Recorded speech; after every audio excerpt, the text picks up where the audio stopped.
Well, good morning, everyone. Thank you so much for your warm welcome. And, you know, as I look across the room this morning, and I think about my day yesterday where I met with a number of individuals and groups who were helping the homeless in their community. And I had this thought yesterday, and today it's even a stronger thought. I think about the people who are on the street right now, who are homeless, who are afraid, who are vulnerable. And I wonder if they know that there are so many people in this country that care about them. I wonder if they know that there are people who have gathered for a conference to talk about their struggles and what they're going through.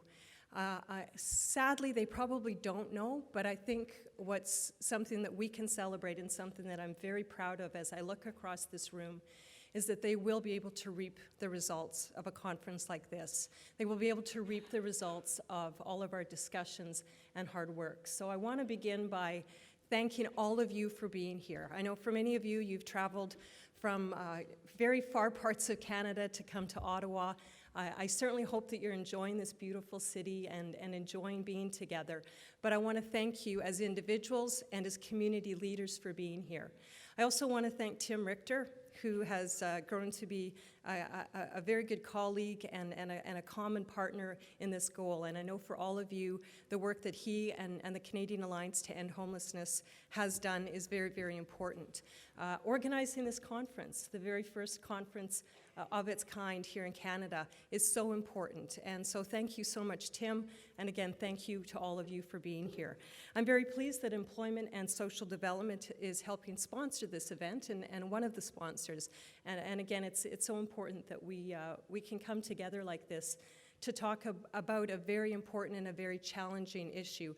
And that is the issue of homelessness, the issue of people not having a place, a permanent place to live, to feel safe, to feel secure. And I think that all of us know, for me, it's a fairly new issue in terms of being part of my portfolio. I can tell you on a personal level, it's not a new issue.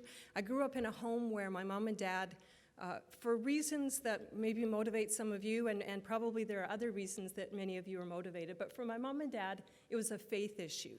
And I grew up in a home where usually during the week, my mom, who worked at the local hospital and many times would meet people who had addictions or mental illnesses, she'd bring them home.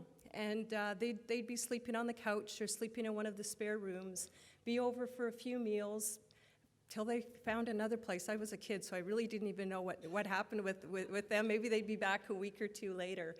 My dad would do the same thing. On a Sunday, he would, Duncan was a man who, I remember him by name. I remember exactly what Duncan looked like.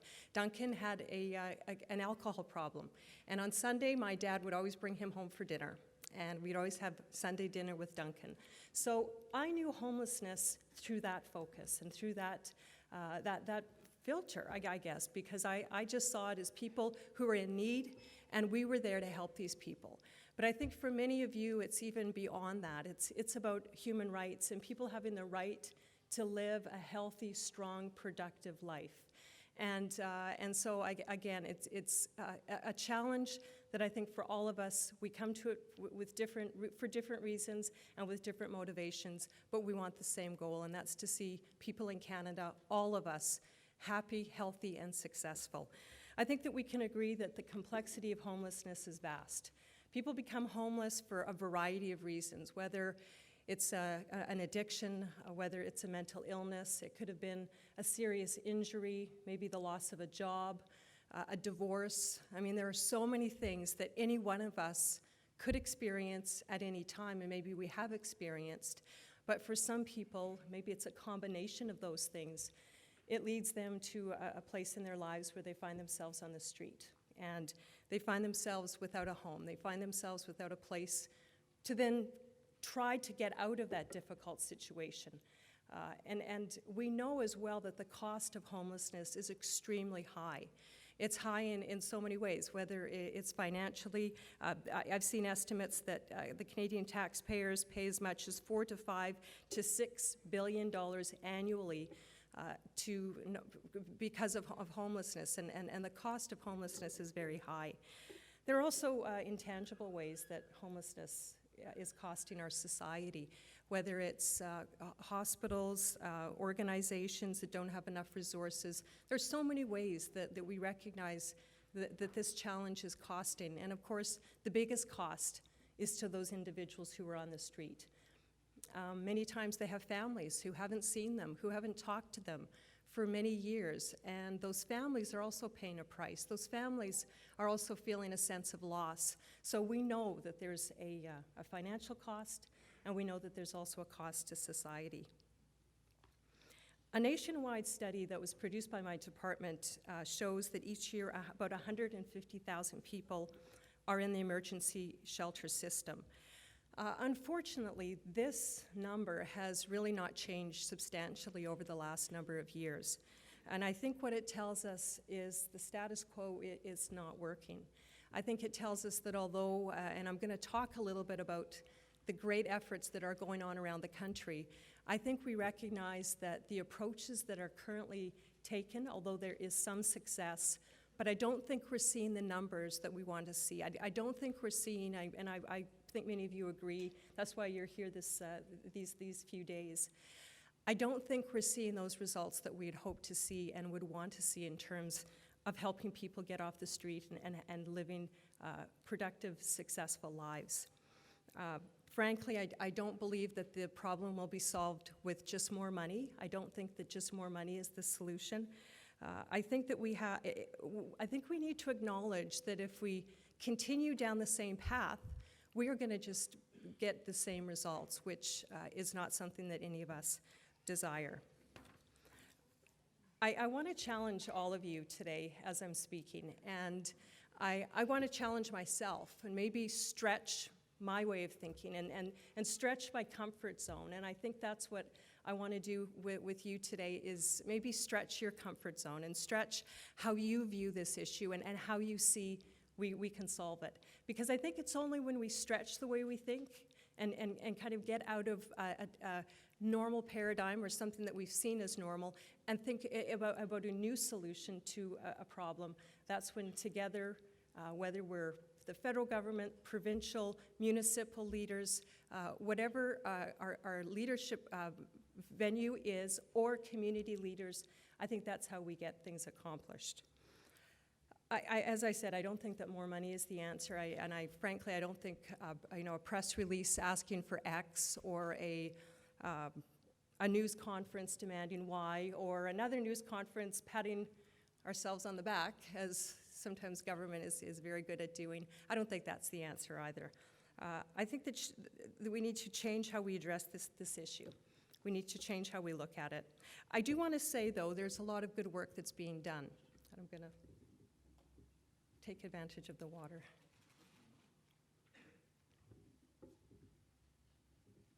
I do think there's some great work being done. And I had the opportunity, even over the summer, to visit a couple of communities that have been doing some excellent work. One of them was Kamloops, and Kamloops was kind of the first group of people that I sat down with to talk about homelessness and what they're doing. And what was really impressive to me, again, was this group of people from so many sectors of Kamloops who were coming together on a regular basis to strategize and plan and set goals on how to end homelessness in their community. And I'm seeing that across the country. I also went to Calgary, and that's where I had the chance to meet Tim and meet with some of the partners in Calgary and see some of the amazing work that's being done in Calgary to end homelessness. And so far I have to say one of my most memorable experiences since being sworn in was visiting Madison House. And for those of you who don't know, Madison House is a place where veterans who were homeless now live. And they live together. It's a housing first approach, but they're living together in Madison Place. Was Madison House Madison Place? You know what I'm talking about when I talk about Madison House. And so we got to have a tour. It's a beautiful place. It was, I think it was a former business owner, a businessman had bought this condo and was going to make it into apartments. Didn't quite work out, and he ended up selling it to the organization that now is housing these gentlemen in this home. And so when we first walked in, and we were really impressed because it was a beautiful place, a very nice place, for these men to live in, as they deserve. And then we got to meet a man named Peter. And Peter is a veteran who welcomed us into his home with his voice shaking and tears in his eyes, just because of you just felt such gratitude and hope that was emanating from him. And he talked a little bit about his background and how he had been a veteran and what he had accomplished and what he had done for Canada and done for his own life and how proud he was of it. And then he said, but I ended up in a shelter for 7 months. And it was, when he said I was there for 7 months, you could just see the despair at that point and the thought for him that he had to live in a shelter. And then he talked about coming to Madison Place and living there and being secure and safe. And to be able to talk to him, I think for all of us who were there visiting, it was very emotional, but again, very gratifying. So gratifying to see the results. And he had a beautiful little house, and he had it decorated. He'd gone to the thrift store and bought some actually very nice paintings, because you could get some nice artwork at the thrift store, I have found. And he had, it was a great place and a great inspiration. So when I talk about that there's more work to be done, I believe that we are doing amazing work, and across this country, again, people are coming together, but we do need to find new ways and better ways to address this issue and to have lasting results. I want to talk just for a moment about what we're doing, about what our government is doing. Before I do, though, I have to say, many of the ideas that governments come up with, frankly, are not our own ideas. We need people like you, whether it's in this sector or every sector that affects our country. We need your voice. And when I look at what we're doing, and when I look at our HPS, our homelessness partnering strategy, so much of that has come out of meetings, talks, advocates like you are. And you really are the voice for the voiceless people. And so I want to personally thank you and just encourage you to keep up the work you're doing.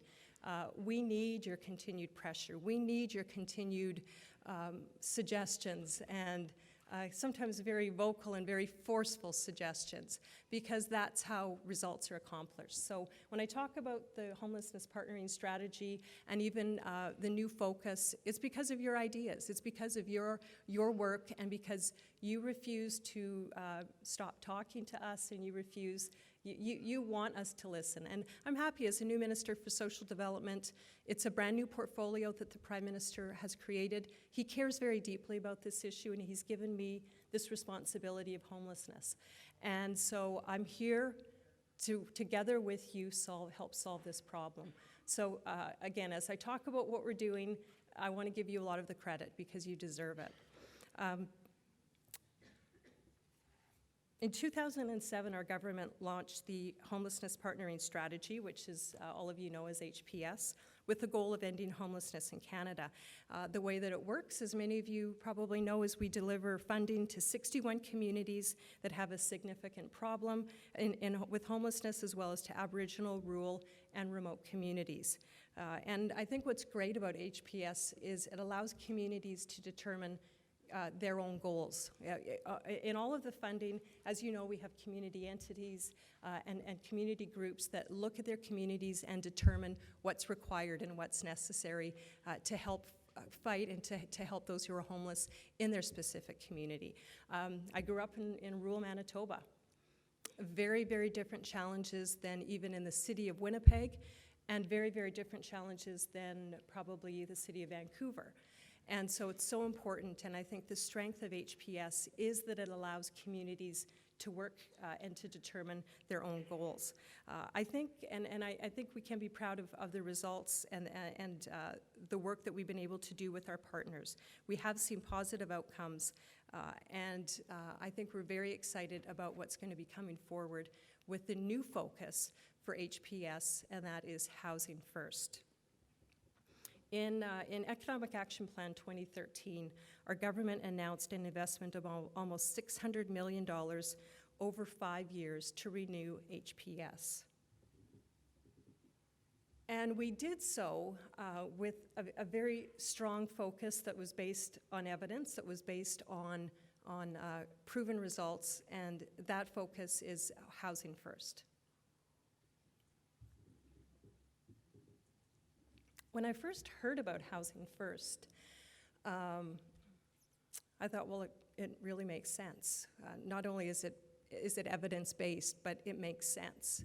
I think for any of us, if we move to a new community, if we get a new job, get married, any change in our lives, kind of the first thing that we have to do is find a place to live and get an address, because we have to change our driver's license, or we have to get our mail redirected, or all of the things that we do in our lives begin with us finding a house and having a place to live.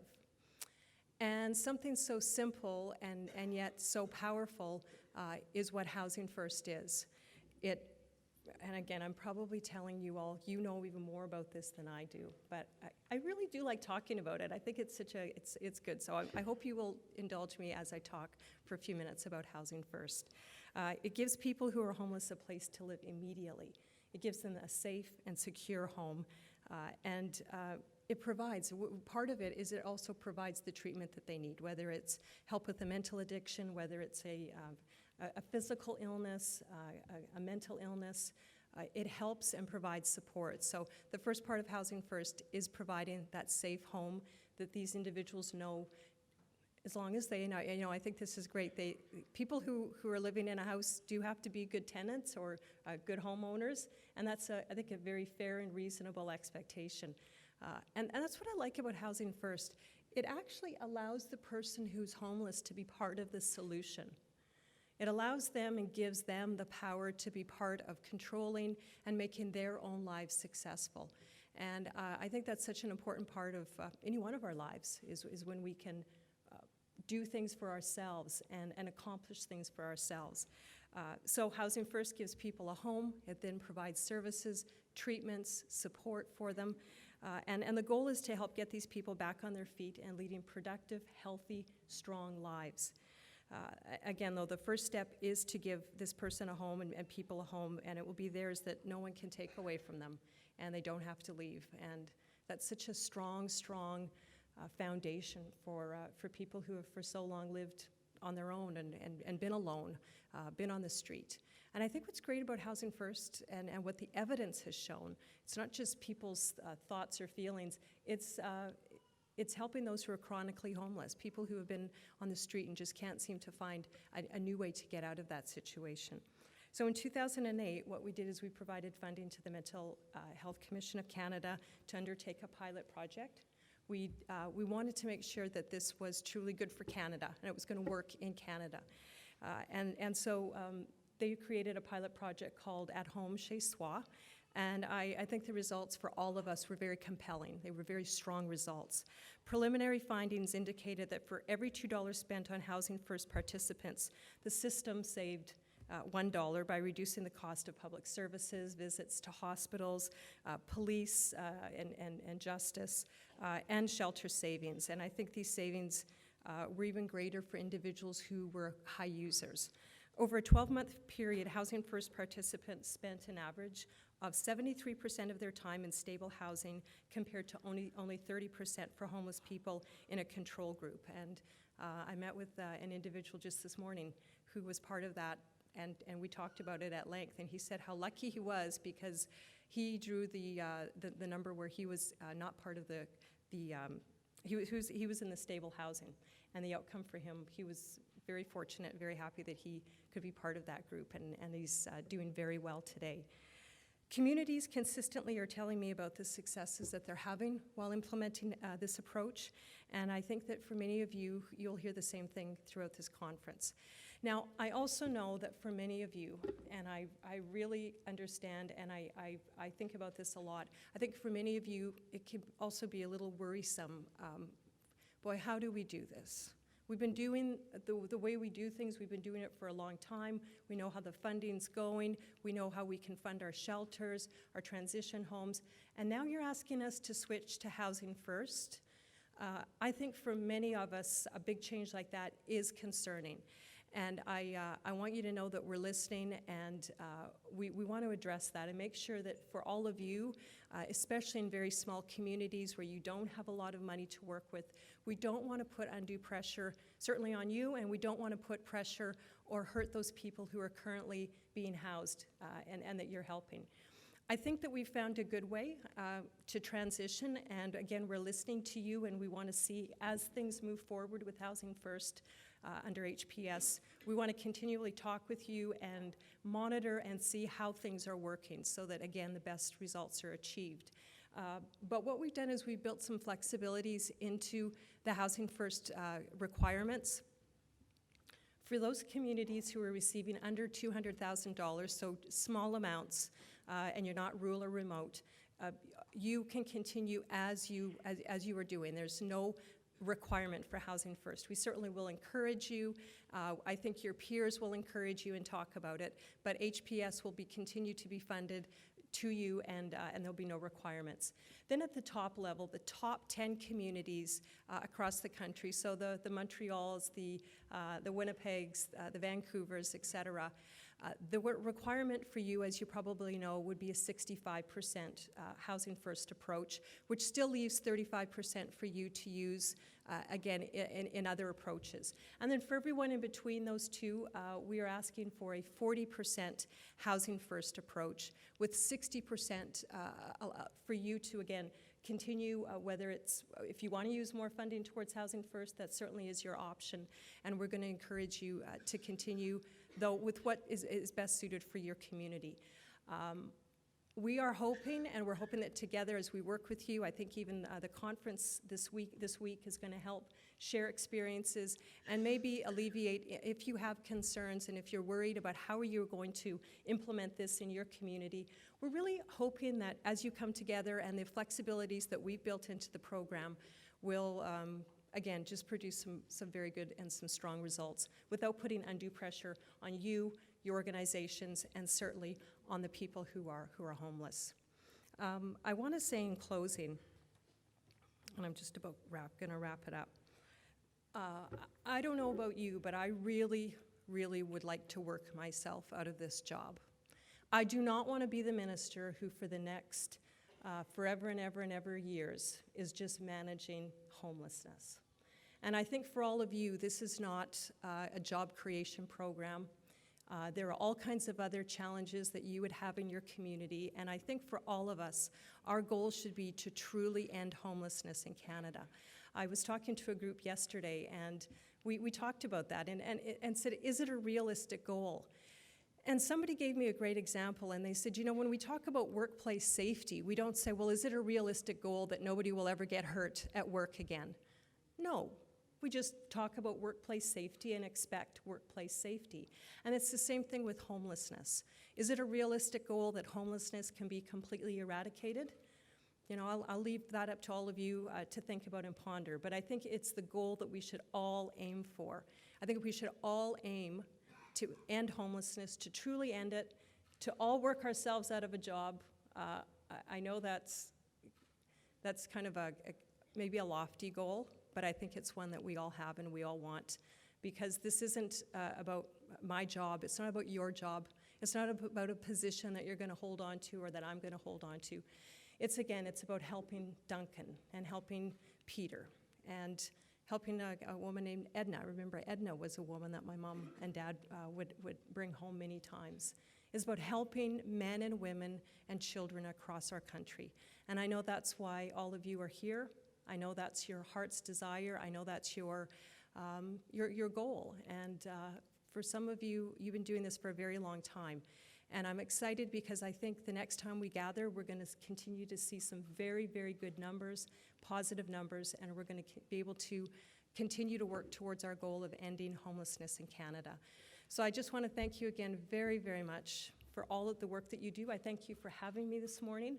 I wish you continued success and a good rest of the conference. I think it goes another day and a half or 2 days, and I know that you're going to learn a lot. It's a great opportunity to share with each other, to encourage each other, and just to go back to your communities kind of reinvigorated and refreshed and ready to tackle this with even more purpose. So thank you again. It's been really good to be here, and have a great rest of the day.